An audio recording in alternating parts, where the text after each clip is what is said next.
आशीष गलिए गलिए बड़े झोली ले ले। नमस्ते प्रणाम, हम बानी आप सबके छोटे प्रकाश कुमार ओझा और फिर से हमारा नया वीडियो में स्वागत बा।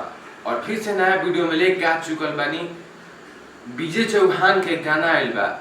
पवन सिंह जब काराकाट पे चुनाव लड़ता रहे वही पे विजय चौहान अपन गाना ले पड़े और ये गाना इतना प्यारा बा। पहले बारी गाना सुनी। बबुआ नीरा दलिए बड़े हो। और बात करें गाना के बाद, तो ये गाना विजय चौहान अपन ऑफिशियल चैनल से लाए बड़े और जब म्यूजिक में बड़े प्रियांशु सिंह। और गाना एकदम पूरा छठ में पहुंच से गाना गिर रहन वही टाइप के गाना है। म्यूजिक एकदम लागत है हमार और बहुत खतरनाक तरीके का गाना है। एक बार गाना में लाइन सुनी जो कहत का बड़ा विजय चौहान, एक बार लाइन ही देखी।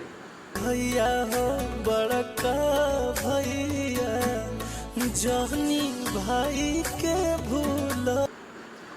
और बात करी गाना के बाद, तो गाना में हमार पर्सनली एगो हाई लाइन बहुत अच्छा लागल। एक बार हाई लाइन सुनी विजय चौहान के। नेता बरगलावे खाती जवन चोर जली। और विजय चौहान स्टूडियो में बहुत अच्छा तरीका का गाना भी बड़ा। गाना एकदम दिल से मेरे बड़े कहीं गाना काटे लायक नहीं, एकदम गाना सुनला मिजाजे हरियर हो जाता। चोर जलिए बड़े हो वोट दे के बाब।